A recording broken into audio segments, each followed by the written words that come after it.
l'incontournable. Mettez-vous en ligne, chers parents, chers amis, chers frères. Mettez-vous en ligne, on se laisse. Mettez-vous en ligne, on se laisse, c'est très important. L'homme n'a rien. Mettez-vous en ligne, mettez-vous en ligne, mettez-vous en ligne, mettez-vous en ligne. Mettez-vous en ligne, mettez-vous en ligne, mettez-vous en ligne. J'espère que vous allez très bien. Mettez-vous en ligne. Mettez-vous en ligne, mettez-vous en ligne, mettez-vous en ligne. On va se laisser. Mettez-vous en ligne, on va se laisser. Mettez-vous en ligne, on va se laisser. Ah, bon. C'est un petit truc, hein. C'est madame qui, qui a tenté de faire une coiffure africaine sur ma tête. C'est sa première fois, mais quand même, voilà. Elle se débrouille pas mal, hein. Elle n'est pas africaine, donc voilà. Vous voyez. Elle a voulu faire comme les Africaines, mais elle n'est pas africaine, mais quand même, hein, elle fait mieux que certaines Africaines. Il y a d'autres Africaines qui sont incapables même de faire ça. Ce qu'elle a fait, donc bravo à elle. Voilà. Je lui donne un gros bisou du passage. Bon. Elle va s'améliorer avec le temps. Mais déjà, quand même, c'est un très grand pas qu'elle a fait. Comment vous trouvez ma coiffure, chers internautes? Bon, comment vous me trouvez avec cette coiffure? Est-ce que c'est bien, c'est pas bien? Voilà, à vous de juger. Si c'est pas bien, vous me le dites clairement. Non, Guigui, ça, c'est vilain sur ta tête. Si c'est joli, vous me dites, ah, Guigui, c'est propre. Voilà, on est ça. Écoutez, mettez-moi mes étoiles en quitter ici. Hein. Entraînons-nous vivants pendant que je suis vivant. Hein, entraînons-nous, entraînons-nous, entraînons-nous. Donc, donnez-moi mes étoiles. Connectez-vous, partagez le direct, partagez le direct. Atia, partagez le direct, hein, quittez ici, partagez le direct. On va rentrer en profondeur, on va pas trop durer parce que voilà, je suis pas trop chargé. Voilà, je suis à moins de 40%. Donc, on va pas trop durer parce que si on dure, le téléphone va s'éteindre. Est-ce que vous comprenez? Donc, partagez le direct en partie.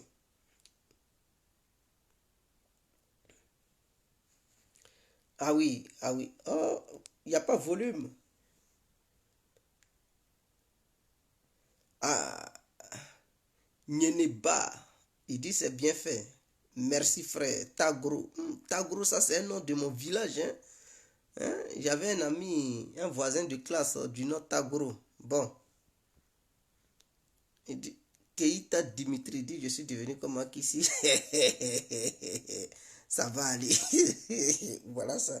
Bon, hein, c'est pas une Africaine qui a fait ça. Hein. C'est ma femme espagnole qui a fait ça. C'est sa première fois, donc elle apprend quand même. Mais c'est pas mal, c'est pas mal. Il y a d'autres même femmes qui me regardent ici qui ne savent même pas coiffer. Hein, donc arrêtez, hein. Vous les femmes africaines, il y a beaucoup parmi vous qui ne savent même pas tresser. On sait ça. Donc, vous ne m'attendez pas? Est-ce que vous me recevez? Partagez le direct, donnez-moi mes étoiles. Alors, donc, nous allons rentrer rapidement dans le but du sujet. On ne va pas trop tarder. On ne va pas trop tarder parce qu'il se fait déjà tard. Il est quelle heure? Il est 22h48. Donc, dans peu de temps, c'est-à-dire dans 18 minutes, 23h va arriver. Alors, nous allons parler des dossiers qui fâchent. C'est très important. Nous allons parler des dossiers qui fâchent. C'est très important. Bonsoir, bonsoir à tous et à tout temps. Pour tous ceux qui ne me connaissent pas, je suis l'incontournable, gay, complet, tout terrain, l'homme dont on parle, l'homme qui n'a pas fourreau aux yeux, l'homme qui ne mâche pas ses mots. Vous pouvez aussi m'appeler devant la vie. L'homme n'est rien, gouverneur italien, docteur Modon, appelez-moi boum boum, laisse-moi mourir 5 heures plein droit, El Padrido, Camari, Dezo, la Mouja. Alors nous voilà à nouveau devant cette caméra, mes frères, pour parler de ce qui se passe dans le Donbass. Comment Vladimir Poutine a mis les Occidentaux au pied du mur. Il faudrait que ça soit clair. Et les Russes fuient leur pays. Il faudrait qu'on en parle. Donc nous allons commencer sur les Russes qui fuiraient leur pays. Oui, il y a des Russes qui fuient la Russie. Quand c'est comme ça. Oui, il y a des Russes qui fuient la Russie. Disons-nous la vérité. Mais quels sont ces gens de Russes? Quelle est cette catégorie de Russes? Il faudrait que ça soit clair. Parce qu'on dit, oh, les Russes fuient le pays, les Russes fuient le pays. Écoutez-moi très bien. Je n'en disconviens pas, il y a des Russes qui fuient le pays. Sous prétexte que, voilà, ils vont les appeler pour aller au conflit et tout ça. Donc, pour ça, ils se sauvent. Hein? Pour ne pas qu'ils puissent aller au front. Écoutez-moi très bien. Ces Russes-là, ce ne sont pas des patriotes. Parce qu'il y a plusieurs catégories de citoyens. Il y a des citoyens vendus et il y a des citoyens patriotes. Et donc, ces Russes qui prennent la fuite, ce sont des Russes qui étaient utilisés par l'extérieur. Quand je dis l'extérieur, c'est-à-dire, ce sont des Russes qui sont manipulés, par exemple, par les Occidentaux. C'est ceux-là qu'ils utilisent pour faire des manifestations. Et c'est sur ceux-là qu'ils comptaient pour pouvoir renverser Poutine. Donc, quand ils disent, ah, quand est-ce qu'il y aura des manifestations en Russie et pour faire balayer Poutine parce qu'on attend ceci, cela, ce sont ces gens de catégorie de Russes. C'est sur eux qu'ils comptaient dans le seul but d'organiser des manifestations grandioses et faire chuter le pouvoir de Vladimir Poutine. Il faudrait que ça soit clair. Donc, ce sont des Russes à la base qui sont corrompus. De la manière, vous voyez des Russes qui passent sur les médias mainstream, qui insultent leur propre patrie. Et il y a un qui se fait appeler ancien espion du KGB. Ces gens de Russes là, qui insultent même Vladimir Poutine. Et il y a beaucoup de Russes, il y a des femmes russes qui sont en Occident ici, qui insultent leur propre patrie. Mais ils ne sont pas différents de ceux qui fuient. Mais les vrais Russes là, ils sont là-bas. Les vrais Russes là, ils sont en Russie, ils ne fuient même pas. Eux-mêmes là, aujourd'hui même, il y a eu une manifestation pour soutenir Poutine à Moscou. Une marée humaine du jamais vu. Ils n'ont jamais montré ça dans les médias, même stream en Europe ici. Ils n'ont pas montré ça. Hein. Ils montrent uniquement les Russes qui fuient. Et pour Vladimir Poutine, pourquoi il ne ferme pas les frontières? Pour lui là, c'est un père béni. Pour lui là, c'est une très bonne chose parce que c'est sur ces Russes qui quittent le pays que les Occidentaux comptaient pour renverser son pouvoir. Maintenant que ces Russes, eux d'eux-mêmes, ils prennent leur clic-clac qui quittent le pays. Mais s'ils quittent le pays, les Russes qui vont rester dans le pays là, ça sera des vrais Russes. Donc, les Occidentaux ne vont pas atteindre leurs objectifs. C'est-à-dire l'objectif d'utiliser certains Russes pour les manipuler et créer le chaos au sein de la Russie. Non, ils ne pourront plus atteindre ces objectifs puisque ces Russes ont pris bagage et puis partent. Mais ils ne seront pas 5 millions de Russes, ils ne seront pas 2 millions de Russes. Donc ces Russes-là, peut-être, ceux qui vont quitter la Russie, ils vont être 500 000 Russes, il n'y a pas de souci. Mais ils seront remplacés par les nouveaux Ukrainiens devenus Russes. Les républiques de Donetsk, Lugansk, Kherson, Zaporizhzhia, ceux qui sont là-bas, ça fait au moins 7 millions à tiers. Donc ceux qui partent, qui disent oh, on ne veut pas faire, et puis ils fuient là, Poutine va les remplacer. Donc au contraire, ça va aider Poutine. C'est-à-dire l'aide sociale qu'ils recevaient là, il ne va plus leur donner. Vous partez là, il n'y a plus d'aide sociale. Et donc du coup, ça fait l'affaire de Poutine. Non seulement les traîtres diminuent au sein de la Fédération de Russie, et les patriotes restent. Donc ceux qui vont rester là, ce sont les vrais supporters de la Russie. Ce sont des vrais guerriers de Poutine qui vont rester sur le terrain. Donc voici un peu ce que je tenais à dire. Donc ne tenez pas compte de ça. Sinon la Russie pouvait dire, bon, on ferme les frontières, personne ne sort. Si c'était vraiment une dictature, comme on vous le fait croire, mais c'est comme ça, si c'était une vraie dictature, et que la mobilisation partielle a été lancée par le président Poutine, ceux qui fuient là, il allait dire, personne ne sort, comme l'Ukraine l'a fait. En Ukraine, là, vous avez vu, non?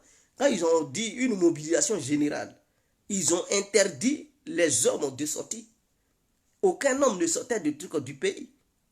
Ils étaient contrôlés à la frontière. Personne, les hommes âgés de 18 ans jusqu'à 60 ans, personne ne pouvait sortir de l'Ukraine. C'est ça qu'on appelle la dictature. Parce que tu n'es plus libre.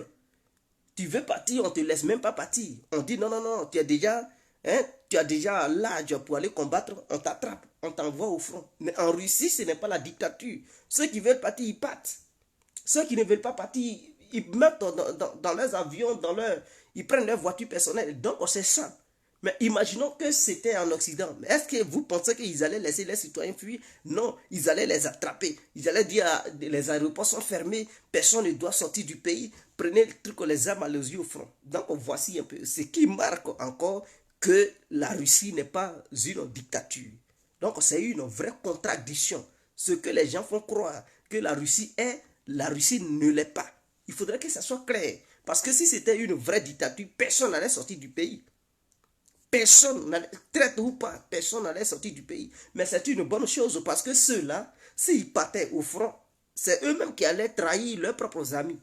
Parce que j'ai écouté certains en train de témoigner pour dire non, nous on veut pas faire de guerre avec nos voisins, les Ukrainiens, nous avons des familles en Ukraine, on ne veut pas, nous sommes opposés. C'est ceux qui fuient là, c'est eux qui disent ça, qui sont opposés à l'intervention russe sur le sol ukrainien. Donc déjà, ces gens de personnes, on comprend automatiquement qu'ils sont des traîtres.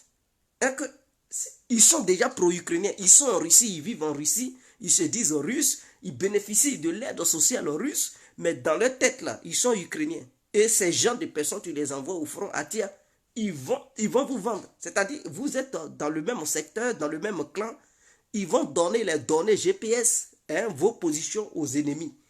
Et puis ils vont faire semblant, ah, je m'avais aux toilettes. Dès qu'ils quittent là, les ennemis vous pilonnent. Et c'est comme ça. Donc, ce sont des traites, ce sont des personnes qui allaient être infiltrées au sein de l'armée russe. Donc, c'est très important de les voir partir. Poutine ne s'oppose pas à eux, ils n'ont qu'à partir. C'est une manière de nettoyer la Russie. Et Poutine avait dit ça. Il dit, ceux qui sont infiltrés au sein de la Russie, il va les nettoyer un à un. Donc, ça là, l'appel marque un point très grandiose qui dit que bon, les vrais patriotes, lorsque le pays est confronté à un danger, ceux qui doivent répondre. Et ceux qui trahissent, qui fuient, mais ils ne comprennent pas. Ces Russes qui partent, c'est des gens, ils ont été lobotomisés, on leur a fait des lavages de cerveau, ils ne comprennent rien du tout.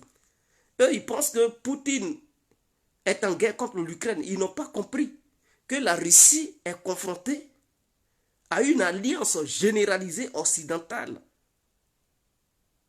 américaine et que c'est une coalition globale qui a pour objectif de détruire la Russie. Ils n'ont rien compris. Et ils ne comprennent pas la vision du monde. Lorsque votre pays est sanctionné à cause de l'Ukraine, on vous sanctionne de partout. On dit, bon, vous n'avez plus le droit d'utiliser le même système bancaire que les autres, le reste du pays, les autres pays du monde utilisent. Et quand on vous écarte, on vous empêche de vendre certaines choses, mais vous pensez que c'est une question d'Ukraine maintenant? Non, on vise quoi? On vise votre économie. Dès lors qu'on vise votre économie, on vise qui? C'est pas Poutine. Poutine, parce que lui, il a l'argent, c'est un milliardaire. Donc, il peut manger jusqu'à sa faim, ses enfants peuvent manger. Mais lorsqu'on s'apprend à votre économie, c'est que c'est vous, population russe, on attaque. Et donc, quelqu'un qui est intelligent, qui est conscient, il peut dire, ah, là, il ne s'agit plus de Poutine. Là, il s'agit de notre vie. Et donc, on vous attaque, on attaque vos enfants, on attaque vos vieilles mères, vos parents et tout. Donc, un vrai patriote qui est conscient, il sait que là, il ne s'agit plus de Poutine. Parce que Poutine, lui, il a les moyens, il peut manger et ses amis peuvent manger. Mais c'est vous, ils s'apprennent à vous. Donc, en retour, là, vous devez dire, bon, quand vous vous apprenez à nous, là, nous aussi, on va vous montrer que nous sommes des guerriers. Nous sommes aussi patriotes. On doit défendre notre patrie. Vous ne fuyez pas votre patrie pour aller dans la patrie des gens pour espérer garder la Russie, parce que si la Russie est détruite demain, vous allez rester dans le pays des gens pour dire c'est notre... Non, c'est votre patrie qui allait être détruite. Et puis plus tard, ils vont vous dire rentrez chez vous, on n'a plus besoin de vous. C'est en ce moment-là, vous allez comprendre que vous avez été des lâches. Mais je salue les Russes qui sont restés, qui ont fait une grande mobilisation du jamais vu pour soutenir Poutine, pour montrer que non, eux là, ils sont des vrais guerriers. Et qu'ils sont prêts. Dès le premier jour de l'appel, il y a 10 000 Russes volontaires qui se sont présentés. Personne ne leur a envoyé aucune convocation. Eux-mêmes, ils se sont déplacés, ils disent non, on est prêts à aller. Donc c'est 300 000. Il y a déjà 10 000 qui se sont présentés. Au fur et à mesure que les jours passent, il y a des milliers. Et dans toutes les villes, tout est organisé parce qu'ils n'ont pas besoin d'un grand nombre. Parce qu'il y a 25 millions de Russes qui sont disponibles, capables de prendre les armes pour aller au front. Mais dans les 25 millions là, ils prennent 1,5% ou bien 1%. C'est-à-dire 300 000 pour les amener en Ukraine. Donc voici ce qui est clair. Donc ces 300 000 là, on ne les enlève pas dans un seul endroit. Donc on prend, parce que la Russie c'est plusieurs républiques. Donc chaque maire de chaque république a pour objectif de rassembler quelques nombres de trucs de militaires, de réservistes. Voilà, donc par exemple, Moscou doit donner un quota. Saint-Pétersbourg doit donner un quota. Et tout ça, c'est-à-dire Stalingrad doit donner un quota et tout. Donc les différentes sortes de républiques, chaque maire qui gère ces républiques doit donner un quota pour qu'ils puissent atteindre les 300 000. Donc quand tu donnes, on les prend, on les envoie dans une base militaire. Ceux qui disent cher à canon, cher à canon. Mais non, vous pensez que Poutine va les prendre pour les amener au front comme ça? Même si ce sont des experts qui savent manier les armes, ça fait longtemps qu'ils n'ont pas manié les armes. Et il y a de nouvelles armes. On doit leur apprendre à les utiliser. On n'amène pas quelqu'un au front comme ça. On doit apprendre ces gens-là à utiliser les nouvelles armes. Et donc, du coup, ils vont faire une formation, ils vont suivre une formation, une mise en truc à niveau. Donc, ce qui va faire que ça va prendre au moins 1 à 2 mois de formation. Donc, les 300 000, c'est dans 2 mois, ils seront prêts. Dans 2 à 3 mois, ils seront prêts. Parce que ce ne sont pas des gens qui sont nuls pour dire, bon, ils n'ont jamais touché d'armes. Si ce sont des gens qui n'ont jamais touché d'armes, là, pour les former, ça prend du temps. Mais des gens qui ont déjà utilisé les armes, ou bien des gens qui ont déjà participé à un conflit, qui savent comment faire, mais comme ça fait un moment, ils ne sont plus allés au front. Un moment donné, ils n'ont plus utilisé les armes, il faut les remettre à niveau. Ce qui fait que 2 mois, ça suffit pour quelqu'un qui était déjà professionnel, qui avait décidé de ne plus être encore habillé et qu'il allait s'exercer dans un autre domaine. On le rappelle, 2 mois. 2 mois sont suffisants pour une remise à niveau. Donc, ne vous inquiétez pas. Ce n'est pas maintenant ils vont aller au front. Ils vont les remettre à niveau. C'est-à-dire, nous sommes en septembre. Octobre, novembre, ils seront prêts. Ils seront prêts en novembre. Donc, vous allez voir. D'autres disent, donc, l'hiver va faire que... Non, est-ce que la Russie connaît l'histoire de l'hiver? Mais regardez l'histoire des Russes. Quand on les attaque, là, c'est en hiver même. Eux, ils lancent leur contre-offensive pour libérer leur pays. Allez-y, demandez les Allemands, allez-y, demandez les Français. C'est en hiver même, eux là, ils mènent leur bataille. Ils n'attendent pas pour que l'hiver passe, à ce que l'été arrive pour dire qu'ils vont mener bataille. C'est en hiver même là, eux là, ils mènent leur bataille. Sinon, les Allemands, ils n'allaient pas perdre là-bas. Napoléon n'allait pas perdre là-bas. C'est en hiver, eux là, ils lancent leur contre-offensive. Là où vous avez froid, vous dites, ah, il fait froid, on va attendre. C'est là, eux-mêmes là. Ils lancent une attaque contre vous et c'est mou. Ils vous libèrent, ils vous dégagent même. C'est comme ça ils fonctionnent. Ils ont toujours fonctionné comme ça. Donc c'est en hiver, les Russes, eux, ils manœuvrent. Or, l'OTAN, tous les médias Européens disent, oh non, en hiver, la guerre va s'arrêter, ceci, cela, parce qu'eux, ils ont ça dans leur tête. Eux, pour eux, quand il fait froid, il ne faut plus faire... Mais les Russes n'ont pas dit que quand il fait froid, faut pas, ils vont faire guerre. Eux, là, pour eux, c'est quand il fait froid même là, il faut se laisser sur le terrain. Eux, ils sont habitués à la fraîcheur. À la Sibérie, là-bas, il fait les moins 20, les moins 30, les moins 40 degrés là-bas. En Europe, ici, il ne fait même pas moins 50 degrés, moins 40. Donc, ils ne sont pas habitués. Des gens qui vivent dans la neige où il fait moins 40, moins 30 degrés. Maintenant, en Ukraine, là-bas, là, s'il fait moins 20, pour eux, ce n'est rien. Pour eux, ce n'est rien. Donc, ils vont les trier. Ils vont dire, bon, vous qui êtes habitués à la fraîcheur, allez-y. Soyez à la première truc en ligne. Donc, les Européens qui ont pour habitude de connaître la fraîcheur qui va, peut-être si c'est trop fort, moins 4 degrés, ils vont leur dire, ah, restez dans un endroit où il fait moins 40 degrés. Vous allez les voir, ils vont se cacher dans des trous, allumer du feu et tout. C'est là, mais ils vont les dégager dans les trous là. Ils vont commencer à fuir. Donc, voilà, c'est ce qui est clair. Non, pas 2 semaines. Pas 2 semaines. Ils vont prendre au moins 2 mois. Ils vont les trier. Ils vont les trier par catégorie. C'est très important. Ils vont les trier dans les 300 000. Ils vont les trier. Ils vont les trier. Je pense que ceux qui ont abandonné leur service militaire il n'y a pas si longtemps, peut-être il y a de cela 2 ans ou 3 ans, ceux-là, ils vont dire, bon, ils vont les mettre à part. Ceux qui ont abandonné leur service militaire il y a de cela 5 ans à 6 ans, ils vont les mettre à part. Parce que ce n'est pas la même chose. Donc ceux qui ont abandonné leur service militaire il y a de cela 1 an, ils vont les mettre à part. Peut-être ceux qui ont abandonné leur service militaire il y a de cela 1 an là, pour ceux-là 2 semaines de remise à niveau, c'est suffisant. Parce que 1 an, c'est pas assez. C'est pas trop.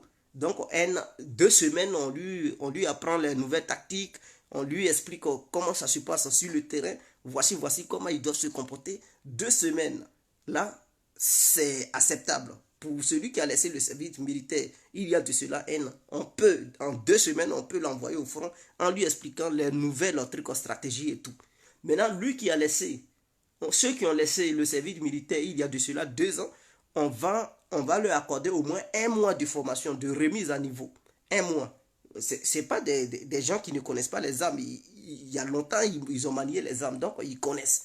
Donc 1 mois de remise à niveau, c'est propre. On les envoie au front. Maintenant, ceux qui ont laissé, ça fait 3 ans, 4 ans. Ceux-là, ils ont besoin de 3 mois de remise à niveau.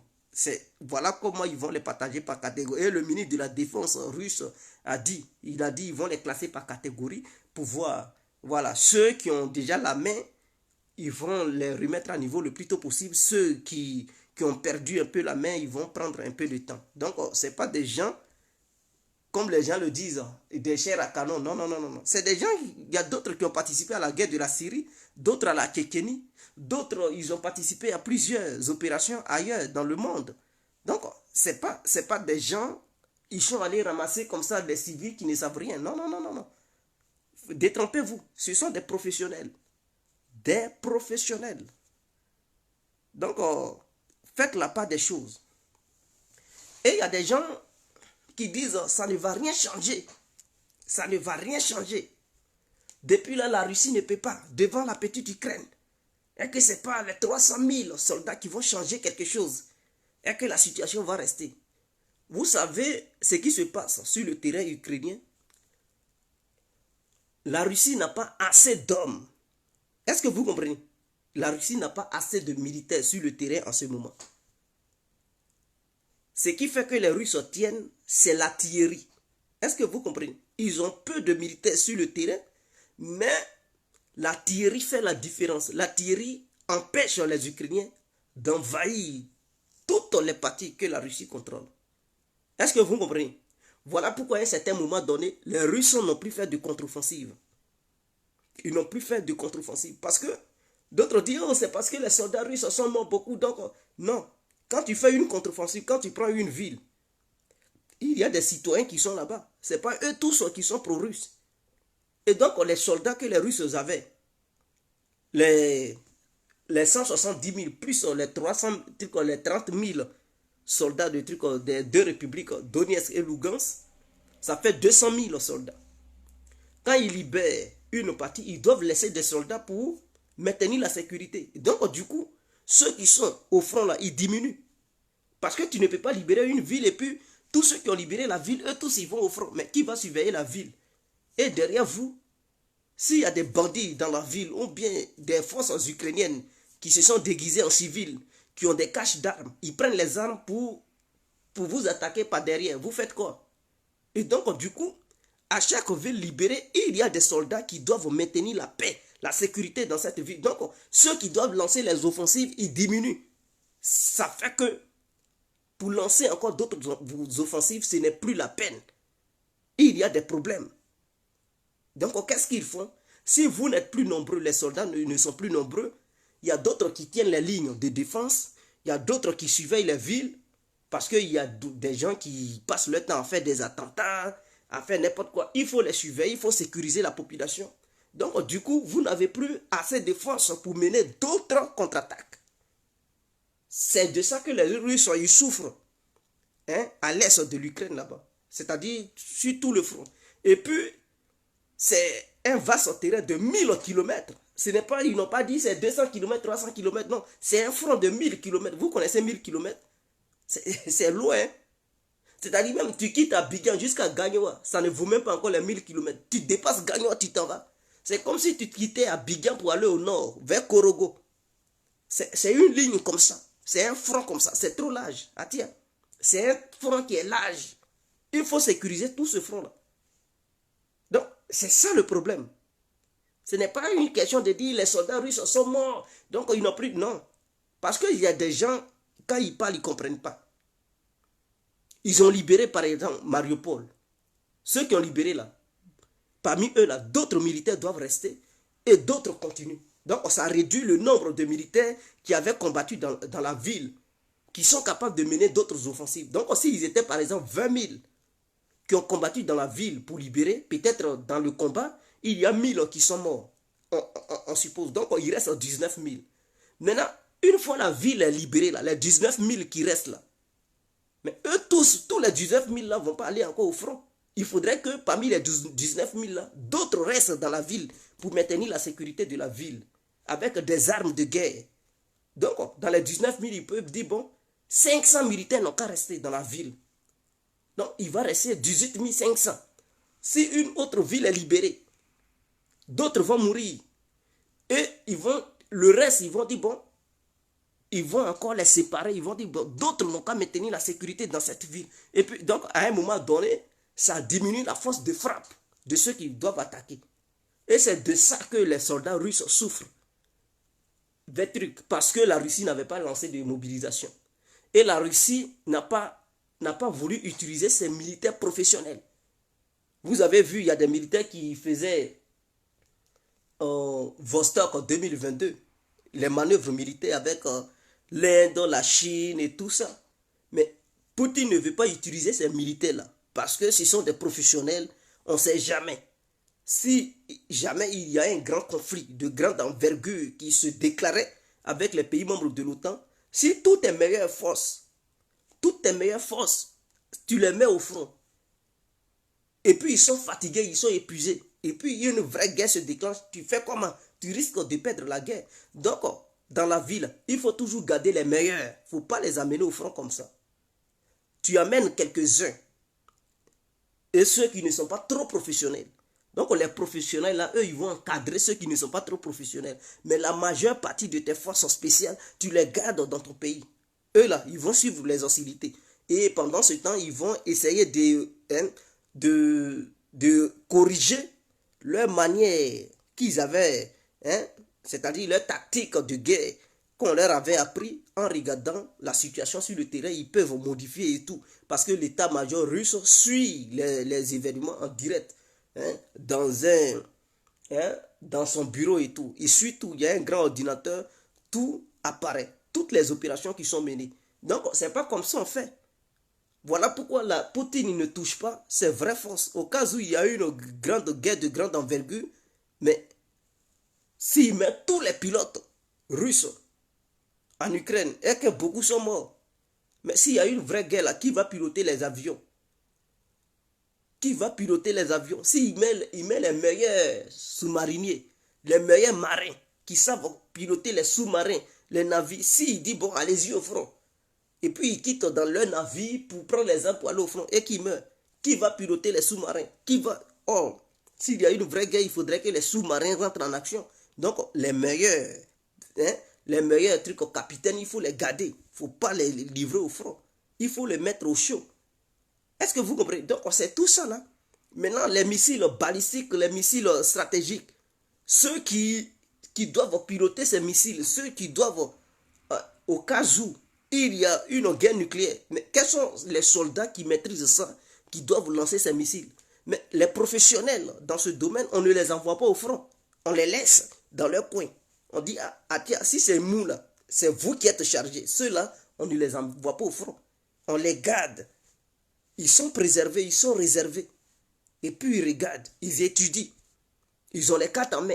La base militaire de tel. S'il y a un truc là, on doit frapper dans tel endroit. Donc eux, ils sont là, ils calculent. Ils ont déjà une idée arrêtée où ils doivent frapper, Et ils calculent tout ça. On ne les envoie pas au front.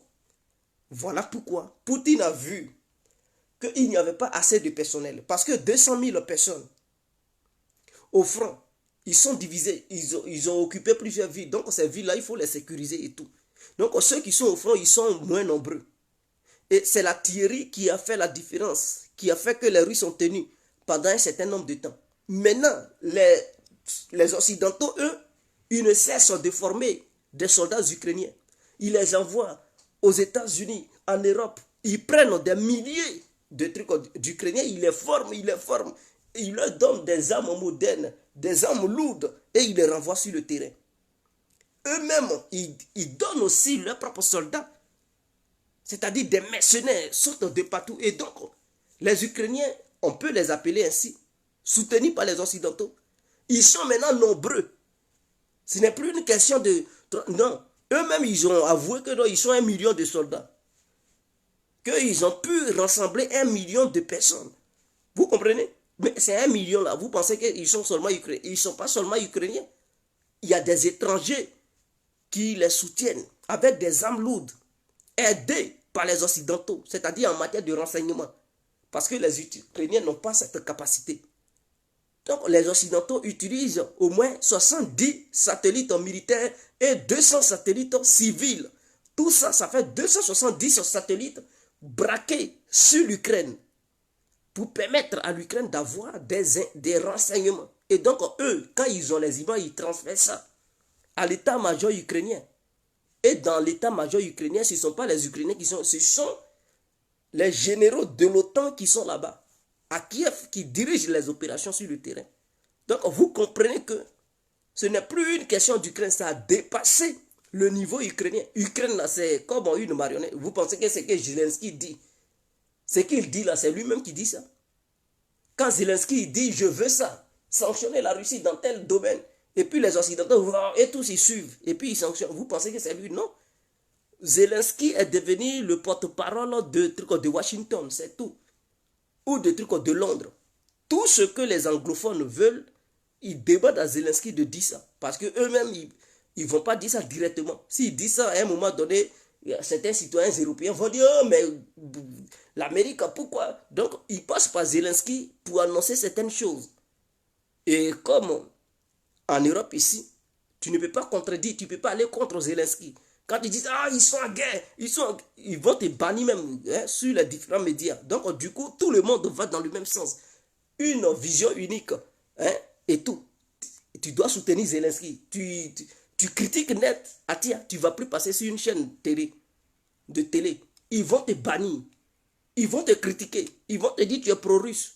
Donc, du coup, tout ce qu'ils demandent, eux tous ils suivent. Mais c'est Washington qui se cache derrière.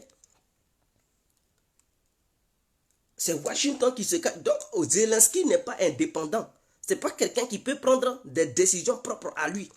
C'est tout ce qu'on lui demande de faire, c'est ce qu'il fait. S'il fait le contraire, ils ne vont plus lui apporter les aides. Ils ne vont plus l'aider. Lui-même, s'il ne fait pas attention, ils vont le liquider. Donc, il est obligé d'exécuter tout ce qu'on lui demande de faire. Bon, c'est ce qu'il fait.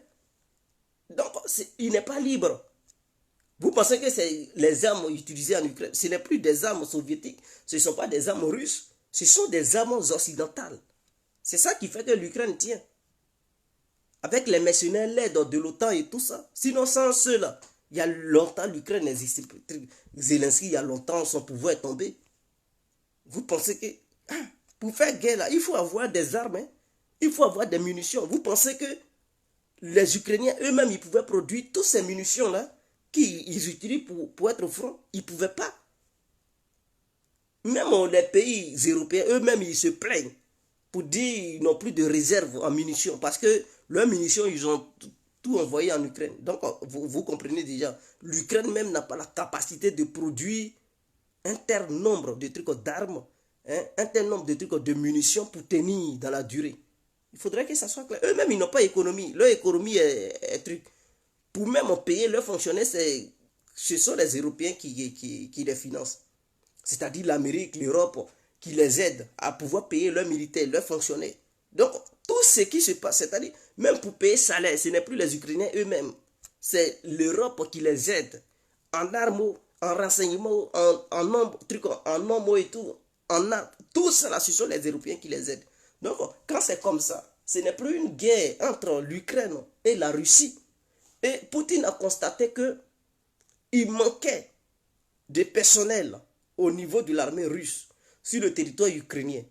Donc, voilà pourquoi, au nord de l'Ukraine, vers Kharkiv, la région de Kharkiv, Izium, tout ça, il n'y avait pas un grand nombre de trucs de militaires parce que les Ukrainiens ont tenté d'attaquer le sud. Donc, ils avaient diminué l'effectif qui était là-bas pour les envoyer au sud, pour pouvoir défendre Kherson, parce qu'ils savaient que Kherson allait faire cet référendum et tout. Et donc, il n'y avait plus assez de personnel pour pouvoir défendre le nord. Voilà pourquoi les Ukrainiens ont eu un grand succès tactique. Et ils ont pris Kharkov, ils ont pris Izium et les environs. Donc quand Poutine a vu ça, l'état-major russe lui a fait comprendre que non, il manquait des personnes. Ce ne sont pas les armes. Quand on vous dit, ah non, les Russes utilisent des vieilles armes, ce ne sont pas histoire des armes, c'est histoire de personnes. C'est histoire de personnes. Si des gens ils vous attaquent, ils sont nombreux que vous, à un moment donné, vous n'allez pas tenir. Voilà d'où cette histoire de mobilisation partielle pour augmenter l'effectif russe sur le sol ukrainien. Et c'est ça qui inquiète les Occidentaux, parce qu'ils ont compris que ce n'est plus une question de dire, bon, la Russie va utiliser les 200 000 soldats pour faire truc, et parmi eux, il y a d'autres qui sont morts, d'autres qui sont blessés.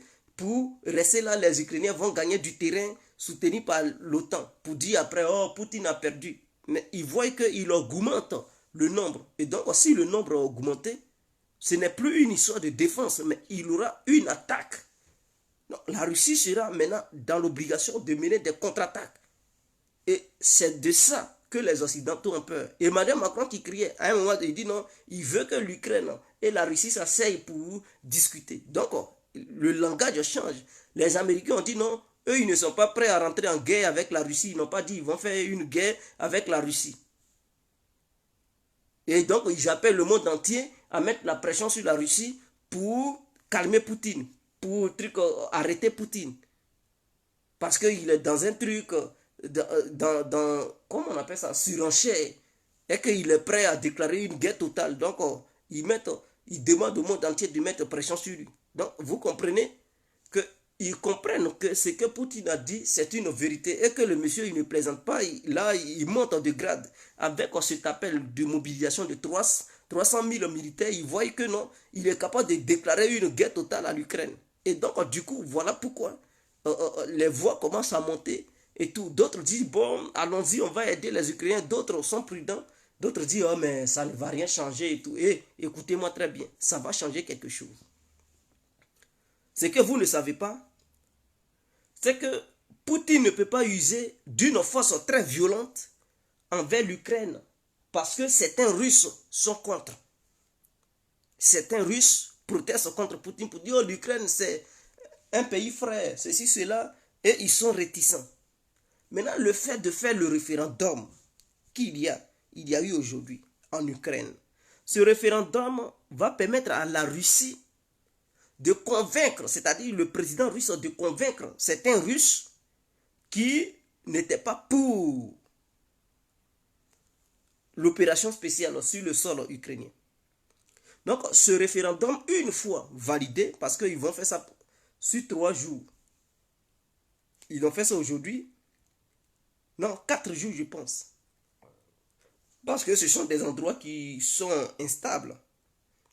Donc, ça vote par catégorie. Aujourd'hui, d'autres ont voté. Demain, il y aura d'autres votes.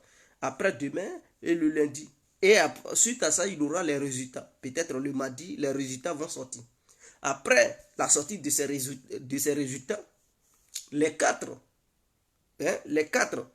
régions, c'est-à-dire les dirigeants des 4 régions, vont adresser une lettre officielle à la Fédération de Russie que leurs régions veulent intégrer la Fédération de Russie. Et c'est à la Russie maintenant de cerner, c'est-à-dire la Douma russe qui va dire, bon, nous acceptons et à partir d'aujourd'hui, nous vous acceptons comme partie intégrante de la Fédération de Russie. Que d'autres reconnaissent ça ou pas, ça n'engage que, mais dans la tête des Russes, au moment où la Douma certifiera, parce que la Douma a été, les députés russes ont été élus par le peuple. Donc s'ils certifient, c'est comme si le peuple russe acceptait ces territoires comme partie intégrante de la Fédération de Russie. Et donc, les Russes qui vont dire non, non, ça veut dire que ce sont des traîtres, des gens qui sont incapables de défendre leur patrie face à une agression extérieure. Donc, Poutine, en utilisant cette stratégie, il met l'Occident au pied du mur. Ils vont fanfaronner, oh, on ne reconnaît pas ces paranoïaques et tout ça, mais dans leur tête, ils comprennent. Ils savent où Poutine veut aller. ils comprennent la stratégie de Poutine parce qu'eux, ils pensaient que Poutine n'allait pas aller jusqu'à ce point, à ce niveau. Mais ils comprennent que malgré leurs menaces, leurs sanctions, Poutine, il s'en fout. Lui, il va seulement. Il vise ses objectifs. Qu'est-ce qui va se passer? Une fois que ces partis seront intégrés au sein de la Fédération de Russie, la Russie se réserve la légitimité, c'est-à-dire ces partis seront couverts par cette parapluie nucléaire. Ça, c'est un. Mais c'est clair. Donc, ça sera protégé par le parapluie nucléaire. De la manière les Américains protègent les pays membres de l'OTAN avec leur parapluie nucléaire, c'est comme ça. La Russie maintenant va protéger ces régions à travers son parapluie nucléaire. Ça, c'est un. À travers son armée. Donc, si ces régions maintenant sont bombardées et que les civils meurent, les infrastructures sont frappées, c'est comme si les pays membres de l'OTAN qui soutiennent l'Ukraine attaquaient directement la Russie avec des armes occidentales. En ce moment-là, Poutine peut dire notre patrie est attaquée et il est capable même de lancer une mobilisation générale. Est-ce que vous comprenez? Il peut dire nous sommes agressés, notre patrie est en danger. Je demande aux Russes de se lever comme un seul homme pour riposter face aux ennemis. Et là, c'est un danger. Et là, ça peut dégénérer sur une guerre totale en Europe. D'où les Occidentaux, ils comprennent la dangerosité de la chose, de la situation. Ils crient, mais ils comprennent. Parce qu'à un moment donné, ils vont dire aux Ukrainiens, bon, on vous soutient, mais ça devient un problème délicat. Lancer une offensive contre ces endroits-là, c'est comme si vous lancez une offensive contre des villes russes, contre la Fédération de Russie. Et en ce moment-là, la Russie peut se réserver le droit de riposter avec toutes les armes dont elle dispose. C'est ce que Poutine a fait entendre. Voilà ce qui est clair. Donc, toutes les armes dont elle dispose pour défendre la Russie par tous les moyens qu'il faut. Donc, avec ça, les Russes ne vont plus critiquer Poutine. Pour dire pourquoi tu largues des barils de bombes. Parce que jusqu'à présent, il n'a pas encore détruit l'Ukraine totalement. Il n'a pas frappé les bâtiments administratifs, rien.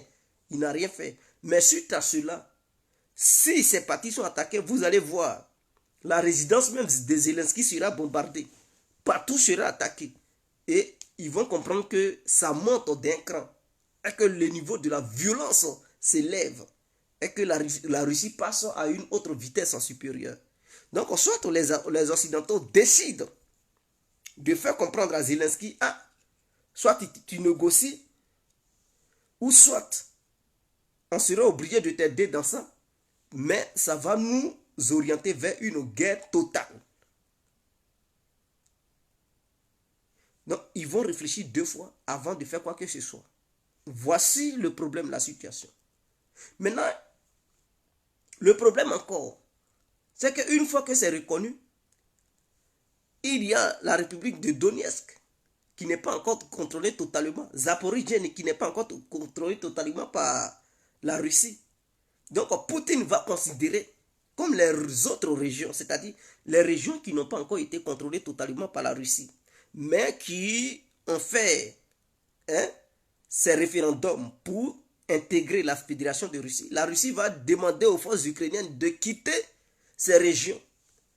Dans le cas contraire, il va considérer les militaires russes, ukrainiens et otaniens comme des occupants. Donc ça veut dire qu'ils occupent maintenant les territoires russes.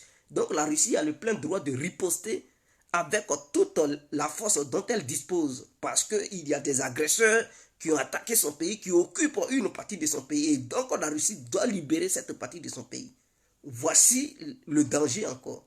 Donc ces 300 000 militaires réservistes que la Russie a appelés, c'est pour ça. C'est pour faire cette opération. Et pour protéger la Russie, Poutine, il est très intelligent. Il va demander aux Russes que ces territoires font partie maintenant de la Russie.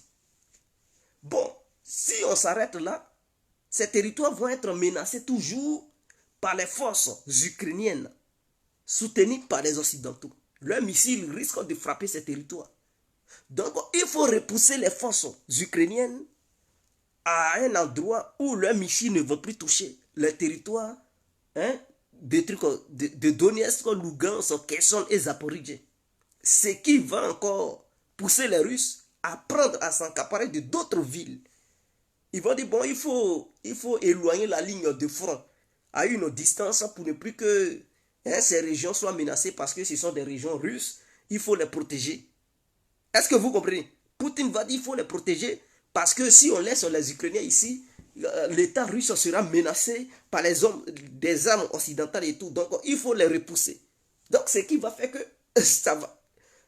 Les frontières russes ne vont plus se limiter à une histoire de Kherson, Lugansk, Donetsk ou bien Zaporizhzhia. Ils vont dire, bon, non, il faut les repousser. Et donc, ce qui va provoquer encore une autre attaque, une autre contre-offensive. Ça, c'est le premier appel. Il y aura d'autres appels. Donc, avec 300 000 militaires, plus les 100 000 militaires qui sont déjà sur le terrain, ça fait l'affaire. 400 000 militaires, mais écoutez, ça peut aider la Russie à lancer. Parce qu'avec 200 000 militaires, vous voyez le territoire qu'ils ont pris. Ils ont pris un grand territoire. Maintenant, il y a 300 000 militaires qui viennent s'ajouter là. Écoutez, s'ils lancent des offensives de grande envergure, mais vous comprenez qu'ils vont encore prendre des grandes villes. Ils peuvent même viser Nikolaev. Pour dire, bon, pour que Kherson soit sécurisé, il faut libérer Nikolaev. Et ils peuvent lancer une attaque contre cette ville. Les Ukrainiens vont se battre. Les forces de l'OTAN vont les aider. Mais Nikolaev sera détruit comme un truc comme Mariupol. Et pour finir, ils vont prendre Nikolaev. Et Odessa sera menacé. Ils vont dire, bon, on a quitté Kharkiv. Mais pour que Lugansk et Donetsk soient en paix, il faut libérer Kharkiv. Et ils sont capables de lancer une attaque de l'autre côté pour repousser les Ukrainiens et occuper la ville de Kharkiv. Et donc, moi, ce que je vois, c'est ce que je vois. C'est-à-dire, si les Ukrainiens et les Européens ne rentrent pas en négociation et qu'ils pensent que les Ukrainiens sont en position de force, ils sont en position de force, ils vont libérer. Non, non, non, ils ne vont pas libérer ça. Hein. Dès lors, parce que c'est un engagement que Poutine prend vis-à-vis du monde et vis-à-vis de son peuple. En disant que ces partis font partie maintenant de la Russie. Et il va laisser les Ukrainiens soutenus par les forces occidentales récupérer ces partis. C'est comme si c'est un échec aux Russes. C'est comme si ces gens-là pouvaient attaquer des villes même propres à la Russie et les occuper sans que la Russie ne fasse quoi que ce soit. Donc, c'est-à-dire, c'est un défi pour Poutine. Donc, en aucun cas, il va laisser ces gens-là lancer une attaque contre ces territoires.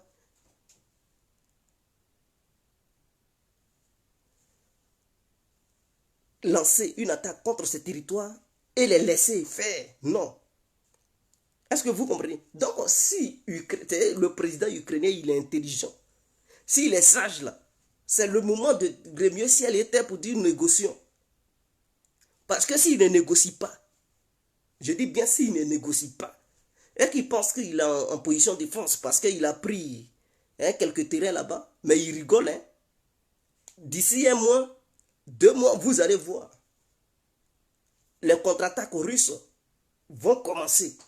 Et les forces ukrainiennes vont commencer à subir une très grande perte, la débandade totale. Et les Russes vont récupérer d'autres villes.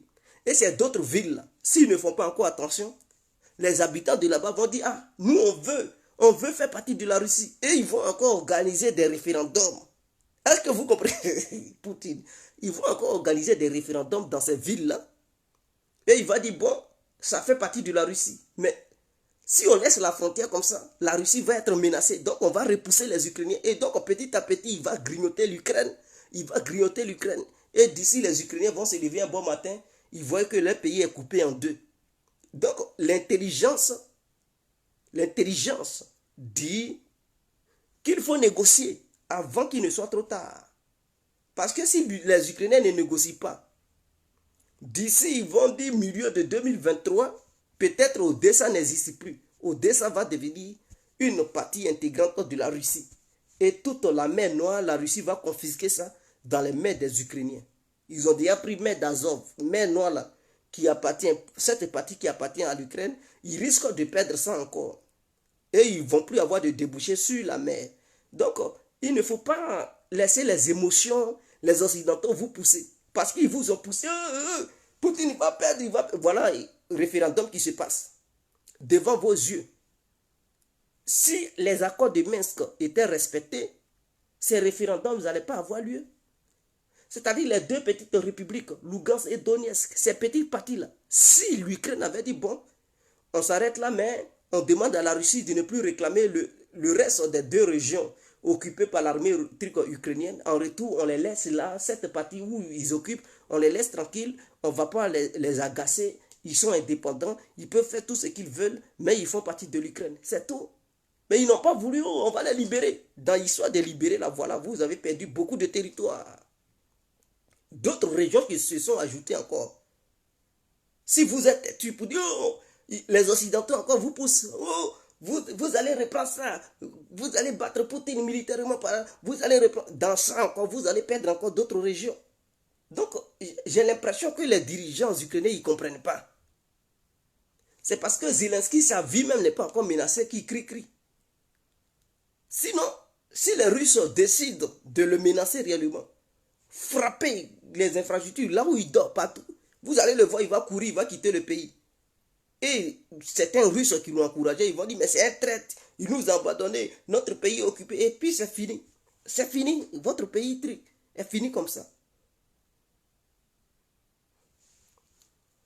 Ils peuvent négocier. À un moment donné, ils peuvent taper du poing sur la table pour dire, ah, vous, membres de l'OTAN, vous nous soutenez. Mais malgré cela, la Russie fait un truc des référendums. Elle va prendre une partie de l'Ukraine. Et vous nous dites, vous nous soutenez. Mais quand est-ce que, ou bien soit vous déclarez la guerre totale à la Russie, soit on s'arrête, on négocie. Il y a deux cas. Parce qu'il ne faut pas, ils vont dire, ils les soutiennent. Oui, ils les soutiennent, on sait. Mais dans l'histoire de soutenir là, les Russes, on sait, ils perdent des hommes, ils perdent des matériels de guerre. Il n'y a pas de souci. Ils subissent des sanctions. Mais en retour, eux, ils récupèrent des terres. C'est-à-dire, leurs hommes qui meurent là, ce n'est pas gratuit. Poutine les récupère sur le terrain. Parce que les partis qu'il occupe, les gens qui trouvent là-bas, là, il dit, bon, vous êtes russes. Donc, les soldats qui meurent là, il les remplace par des Ukrainiens. Il dit, à partir d'aujourd'hui, vous êtes russes.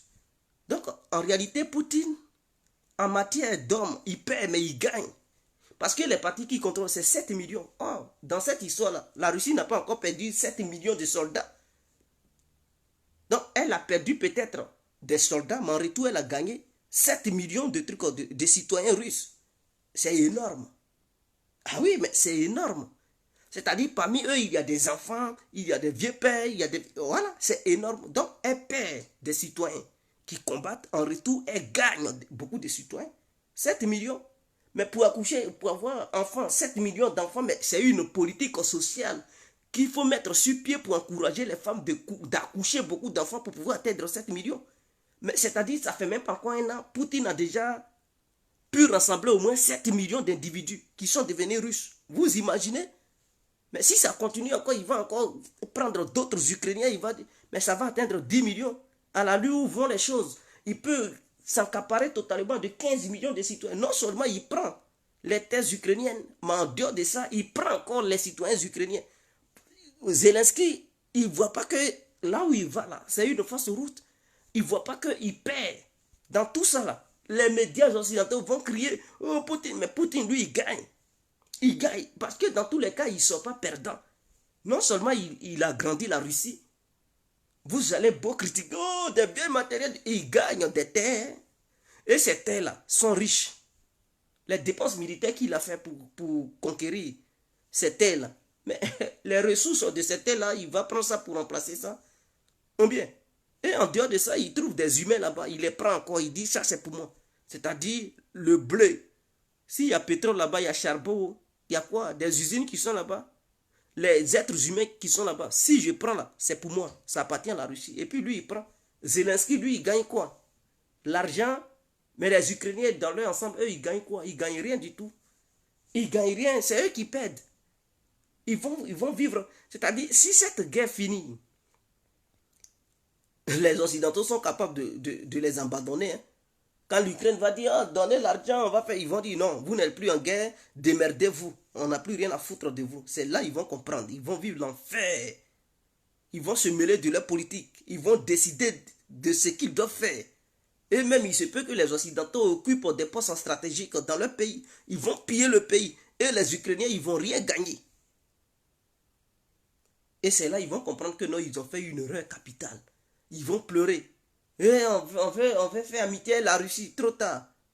Parce que l'énergie ne sera plus bon marché. Puisque la Russie leur donnait de l'énergie bon marché. Ça ne va plus être le cas.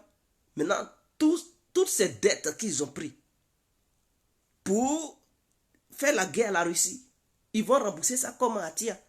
C'est des milliards de dollars. J'ai dit des milliards. Ils vont payer dette. Ils sont surendettés. Même leurs poils sont endettés. Ils sont surendettés jusqu'à ils ne savent pas comment faire. Et puis ce que j'ai appris, c'est-à-dire les thèses ukrainiennes, ce sont les Américains qui ont acheté ça en fait, pour faire de l'agriculture. Voilà pourquoi l'Amérique est chaude dans cette histoire d'aide à l'Ukraine. Parce qu'une très grande partie des terres ukrainiennes n'appartenait plus à l'Ukraine, ça appartenait même maintenant aux Américains. Et donc, eux, ils se permettaient de construire des laboratoires chimiques, offensives militaires, tout ça là. Même, ils plantaient, ils cultivaient même des céréales et tout. Parce que les Ukrainiens vivent là-bas, mais les Américains ont payé. Et quand Poutine il rentre là-bas et son armée, l'Amérique ne peut pas dire ouvertement devant le monde entier, j'ai payé cette aide, donc on dit on va vous aider. Voilà pourquoi ils sont impliqués, ils misent l'argent parce qu'ils savent qu'il y a certaines parties que la Russie occupe qui appartenaient maintenant à l'Amérique, que l'Amérique avait acheté. Donc voici un peu le problème. Donc soit l'Ukraine négocie, et les Occidentaux ils ne veulent pas dire ouvertement que c'est eux qui font truc. Parce que si l'Ukraine perd, ils vont dire ah, c'est l'Ukraine qui a perdu. Eux, ils vont se laver les mains pour dire on n'était pas en guerre contre la Russie. Voilà. L'OTAN ne veut pas s'humilier en fait. Donc ils mettent l'image de l'Ukraine devant. Au cas où l'Ukraine perd, ils vont dire bon, ce sont les Ukrainiens qui ont perdu. Mais s'ils disent l'OTAN est en conflit avec la Russie, si jamais l'OTAN perd, c'est une humiliation. Voilà pourquoi. Et puis, pourquoi ils ne veulent pas déclarer une guerre généralisée? Parce que s'ils le font, l'Amérique risque de perdre sa première puissance militaire. Parce qu'elle risque de perdre beaucoup de navires. Parce que pour défaire la Russie militairement parlant, il faut se lever, il faut se réveiller très tôt. Très tôt le matin. Parce que la Russie aussi va répondre. Et ça va, non seulement ça va détruire une très grande partie de la capacité militaire américaine, même s'ils détruisent pour les Russes avec leur coalition, mais une très grande partie de la capacité militaire américaine va être anéantie. Les villes russes seront anéanties, mais il y aura des villes américaines qui seront anéanties. Et donc pour ça, il faut prendre des années pour reconstituer ça. Pendant ce temps, mais les Chinois, s'ils n'ont pas été touchés, mais ils vont régner sur le monde. Les Africains aussi, ceux qui veulent, quand même les Africains qui veulent s'émanciper, mais eux aussi, ils vont commencer à s'affirmer. Dis bon, nous, il n'y a pas eu de guerre ici, mais si les ingénieurs africains se mettent au travail, ils vont fabriquer les armes et puis bon, faire partie des grandes puissances. Et ils ne vont plus laisser les Occidentaux ou les Américains détenir le secret de l'arme atomique. Eux aussi, ils vont s'imposer parce qu'ils savent qu'ils sont maintenant faibles. Ils n'ont plus la capacité d'intervenir partout dans le monde pour imposer leur vision unique. Et donc, chaque pays va s'affirmer. Et c'est là la chute de l'Occident. Ils comprennent l'enjeu. Voilà pourquoi ils ne veulent pas déclarer une guerre ouverte à la Russie. Parce qu'ils ont beaucoup à perdre. C'est eux qui veulent dominer le monde. La Russie n'a pas dit qu'elle veut dominer le monde. Donc, la domination du monde est en jeu. Soit vous déclarez la guerre à la Russie, vous perdez votre domination sur le monde, ou soit vous négociez une paix globale en Europe et vous trouvez un consensus. Voilà, il n'y a pas de débat, il n'y a rien d'autre. Parce qu'ils vont gesticuler, crier, on va répondre. Ils comprennent que si jamais il y a guerre, ils vont perdre la domination qu'ils ont depuis la Deuxième Guerre mondiale. Cette domination qu'ils ont là, ils risquent de perdre ça totalement. Parce qu'il y a des pays qui sont émergents. Ah, mais bien sûr, il y a des pays qui sont émergents. Le Brésil. Mais s'il y a guerre, le Brésil ne va pas faire. Mais les Brésiliens peuvent dire, bon, nous, on va fabriquer notre arme atomique. L'Amérique, qui va perdre sa capacité militaire, ne peut plus intimider les Brésiliens pour dire ne fabriquez pas ça. Qui va intervenir là-bas? Donc les Brésiliens seront libres de fabriquer leurs armes atomiques. Mais l'Égypte aussi peut avoir ce souhait-là pour dire, bon, ils sont faibles. Bon, nous aussi, on va fabriquer notre arme atomique. L'Égypte aussi peut faire. L'Algérie peut sortir de là. Le Maroc peut faire. Donc, c'est-à-dire, ça va pousser les pays arabes à se doter d'armes nucléaires. Suite à ça, les Occidentaux vont dominer où? Maintenant, l'Afrique du Sud va revenir encore sur son point d'avant pour dire, bon, ils sont faibles. Bon, ils ne peuvent plus imposer des sanctions parce qu'eux-mêmes, leurs pays ont été dévastés, il y a la famine, ça ne va pas. Donc, s'ils imposent des sanctions, c'est eux qui vont encore souffrir.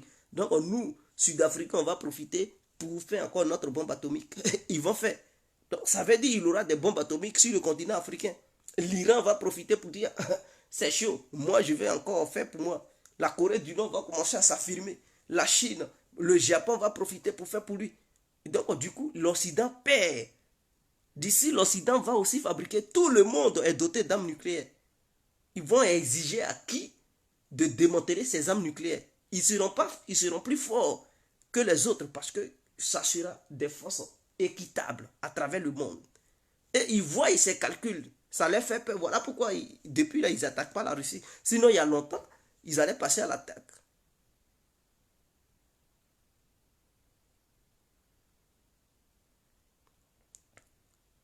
Métrique qui vous a dit la Russie fuit les combats? Oh, mais vraiment, on vous fait des lavages de cerveau. On vous fait des lavages de cerveau. Là où la Russie, les forces russes ont reculé là, c'est parce qu'il n'y avait pas assez de militaires russes. Est-ce que tu as vu des combats être livrés là-bas pour dire ils ont mené une bataille sanglante et puis les Ukrainiens les ont repoussés, ils ont pris ces villes? Non. Les Ukrainiens, quand ils sont arrivés, il n'y a pas eu de résistance. Il n'y a pas eu de combat. Les Ukrainiens sont rentrés dans ces villes-là parce que les Russes ils avaient déjà reculé. Donc, il n'y a pas eu de combat. Ce n'est pas eu une bataille. Pour dire, bon, la Russie a perdu la bataille. Non. Même si c'est une victoire tactique, c'est tout à fait logique. Mais vous allez voir les données changer. Laissez un mois seulement. Le mois qui vient, là, vous allez voir, la donne va changer automatiquement. La donne va changer et vous allez comprendre. Les Occidentaux, ils vont gesticuler, oh la Russie. Tout ce qu'ils disent, c'est parce qu'ils ont peur qu'ils font ça. Ils ont peur. Quand la Grande Amérique dit, nous on ne veut pas faire de confrontation militaire avec la Russie. Vous avez déjà vu l'Amérique dire à un pays que nous on ne veut pas une guerre directe avec ce pays. Il n'y a que la Russie. C'est quand la Russie parle, l'Amérique n'a jamais dit aux Russes. Sinon, Joe Biden allait menacer Poutine pour dire si tu fais ça, détruis ton pays complètement. Avez-vous quand Poutine menace, vous avez déjà vu les Américains dire on va détruire votre pays totalement? Non, non, ils ne font jamais ça. Ils font pas ça. Quand Poutine menace, ils disent non, nous on ne veut pas une guerre totale. Personne ne menace la Russie. On ne veut pas de guerre totale avec la Russie. C'est tout ce qu'ils disent. Quand c'est la Chine, ils disent on est prêt. Après la guerre, la Chine, si la Chine attaque au Taïwan. Quand c'est la Corée du Nord qui menace, oh, on va vous détruire totalement. Ne menacez plus jamais l'Amérique. Mais quand la Russie parle, vous les attendez les menacer. Donc vous devez comprendre. Vous devez comprendre. Vous dites la Russie, l'Ukraine qui a déjà fait toute mobilisation. Est-ce que vous avez vu la Russie faire ce genre de mobilisation depuis 6 mois? C'est la première fois que Poutine dit que c'est une mobilisation partielle. Parce que l'Ukraine maintenant reçoit assez de soutien. Toutes les armes du monde occidental rentrent là-bas. Donc ça a changé. Ce n'est plus une question d'Ukraine. Mais c'est une question de l'Occident. Mais vous-même, quand vous attendez les Occidentaux, dire on doit battre les Russes, et qu'il ne faut pas, la guerre va se limiter, on va aider les Ukrainiens. Aider, ça veut dire quoi?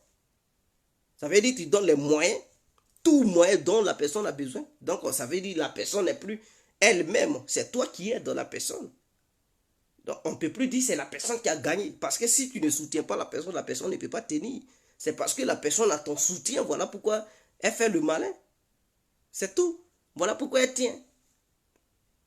Dans ça encore, ils n'ont qu'à opérer vos tympans là pour vous expliquer. Ah, vraiment, il y a des gens qui ne comprennent rien.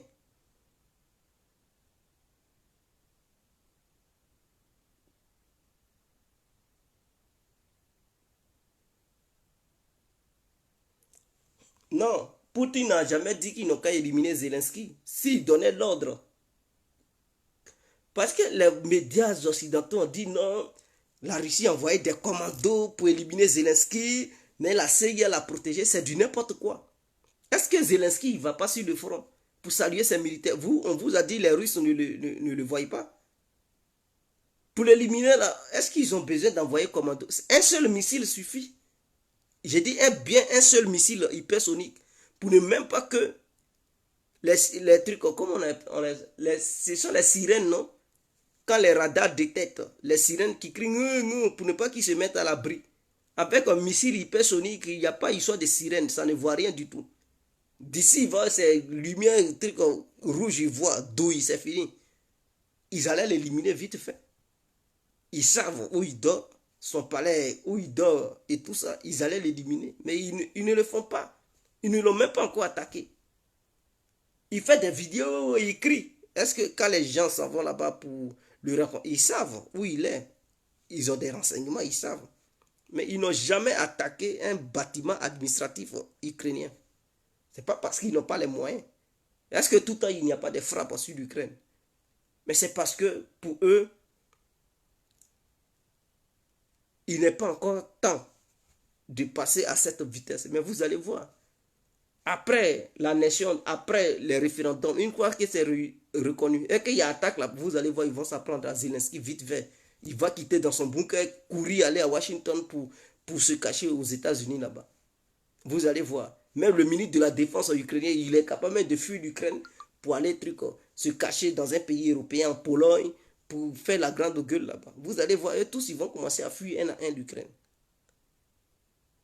Donc,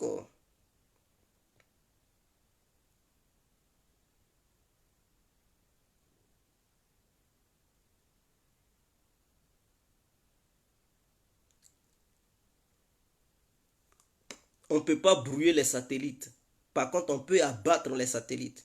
Mais comme ce n'est pas encore une guerre officielle contre l'OTAN, voilà pourquoi. S'ils voient les satellites, ça veut dire qu'ils ont les moyens de les abattre. C'est parce qu'ils ont détecté, ils connaissent le nombre. Ils disent 200 satellites civils et 70 satellites militaires. C'est parce qu'ils voient. Ils ont déjà détecté ces satellites. Sinon, s'ils n'ont pas détecté, comment ils vont savoir que c'est 200 et puis c'est 70? C'est parce qu'ils voient ça. Donc, ce n'est pas des choses qui sont cachées. Ils surveillent, ils savent que ces satellites les regardent et puis eux aussi, ils voient, ils ont des appareils qui regardent ces satellites. Toi, tu peux, quand tu regardes dans l'espace, là, tu peux voir satellite là-bas. Pour savoir s'il y a un satellite, il faut avoir les moyens militaires ou bien scientifiques pour les détecter. Donc, les Russes détectent, voilà pourquoi ils connaissent le nombre, ils savent. Et ils ont dit ce sont les généraux de l'OTAN qui pilotent les choses et qui sont en ils sont dans la capitale à Kiev. Donc, ils connaissent où ils sont, ils dorment et tout, ils savent. S'ils savent, vous pensez qu'ils ne savent pas où Zelensky est. Donc, laissez tout ça. Donc, vous ne m'avez pas donné mes étoiles. Hein? Bon. Non, c'est mardi, les résultats vont sortir. Et suite à ça, ils doivent maintenant écrire à la Douma qui, elle, doit certifier. Donc, pour que la Douma certifie, on a toute la semaine prochaine qui vient. Toute la semaine prochaine qui vient. Le processus, ça va aller très vite. Et donc, la semaine d'après, voilà, c'est là les données vont changer. Donc, la semaine d'après, tout va changer. Donc, ciao, je vous souhaite une très bonne nuit. Merci parce que vous m'avez suivi massivement. Je vous remercie. Vous aurez toujours ces informations hein, sur ce qui se passe dans le monde. Vous aurez toujours des informations enrichissantes envers de ma part. Voilà. Des informations enrichissantes de ma part. Et on va toujours faire ainsi. Donc, abonnez-vous sur ma page. Taguez vos amis, demandez-leur de s'abonner sur ma page. C'est très important. Ici, on informe. Ici, là, c'est pas histoire de propagande. Ici, on dit ce qui est la vérité. C'est très important. Ciao et bonne nuit. Que Dieu bénisse chacun de nous. On est ensemble.